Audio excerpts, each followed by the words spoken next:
Hello everyone, welcome back to my YouTube channel Wajid classes. My name is Wajid Chaudhary. तो साथियों, लाया हूं मैं आज की इस वीडियो में आपके लिए 4 इंग्लिश के इंपॉर्टेंट एडवांस स्ट्रक्चर, जिसकी मदद से आज हम सीखने वाले हैं इंग्लिश स्पीकिंग। तो अगर आप भी तैयार हो इंग्लिश सीखने लिए, मेरे साथ इंग्लिश सीखने के लिए, तो जुड़ जाइए और बने रहें मेरे साथ, क्योंकि आज आप सीख कर जाएंगे 4 इंग्लिश के बेहतरीन से एडवांस स्ट्रक्चर।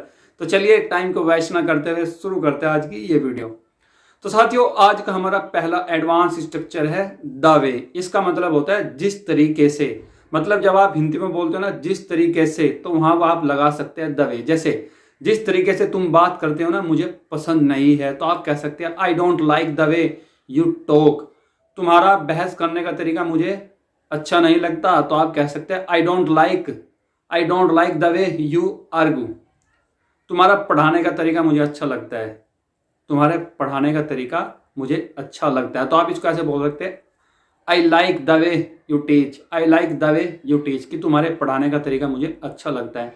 तो जब भी आपको बोलना हो तरीका, किसी काम को करने का तरीका, तो आप वहां बोल सकते हैं क्या, द वे। ठीक है, चलिए अब लेते हैं नेक्स्ट। और नेक्स्ट है हमारा let's suppose that. Let's suppose that इसका मतलब होता है चलो मान लेते हैं, चलो मान लेते हैं। तो इस इंग्लिश में कहा जाता है लेट्स सपोज दैट।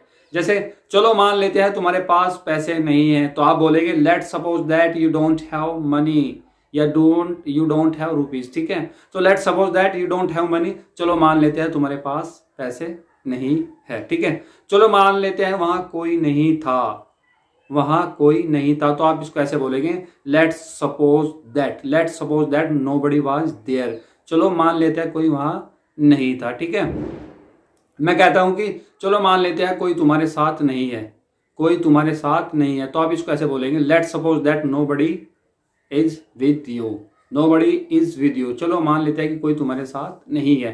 तो जब भी आपको आज से बोलना हो चलो मान लेते हैं, तो आप इसको बोल सकते हैं लेट्स सपोज दैट। ओके, चलिए। और नेक्स्ट है हमारा मीन नथिंग टू। इसका मतलब होता है मायने नहीं रखता। जब कोई चीज तुम्हारे लिए मायने नहीं रखती, तो आप उसके लिए यूज करेंगे मीन नथिंग टू। जैसे तुम मेरे लिए कोई मायने नहीं रखते हो, तो आप इसको ऐसे बोल सकते हैं you mean nothing to me, you mean nothing to me, कि तुम मेरे लिए कोई मायने नहीं रखते। मैं कहता हूं कि तुम्हारा प्यार मेरे लिए कोई मायने नहीं रखता, तो आप इसको ऐसे बोल सकते हैं your love means nothing to me, your love means nothing to me, कि तुम्हारा प्यार मेरे लिए कोई मायने नहीं रखता। मैं कहता हूं कि उसका साथ मेरे लिए कोई मायने नहीं रखता, तो आप ऐसे बोल सकते हैं her company means nothing to me, her company means nothing to me, कि उसका साथ मेरे लिए कोई मायने नहीं रखता। तो अगर है सिंगुलर सब्जेक्ट तो लगाएंगे मीन्स, अदरवाइज आप लगाएंगे मीन। तो जहां भी आपको बोलना हो कोई मायने नहीं रखती आपके लिए कोई चीज, तो आप बोल सकते हैं मीन नथिंग टू। ओके, चलिए। और नेक्स्ट है हमारा इरेस्पेक्टिव ऑफ। इरेस्पेक्टिव ऑफ इसका मतलब होता है कि परवाह किए बिना, किसी चीज की परवाह किए बिना, इरेस्पेक्टिव ऑफ। जैसे जाति की परवाह किए बिना मैं उससे शादी करूंगा, I will marry him irrespective of caste, I will marry him irrespective of caste, की जाति की परवाह किए बिना मैं उससे शादी करूंगा। ठीक है, मैं कहता हूं कि पैसों की परवाह किए बिना मैं इसको खरीदूंगा, तो आप कह सकते हैं I will by it irrespective of money, I will by it irrespective of money, कि पैसों की परवाह किए बिना मैं इसको खरीदूंगा।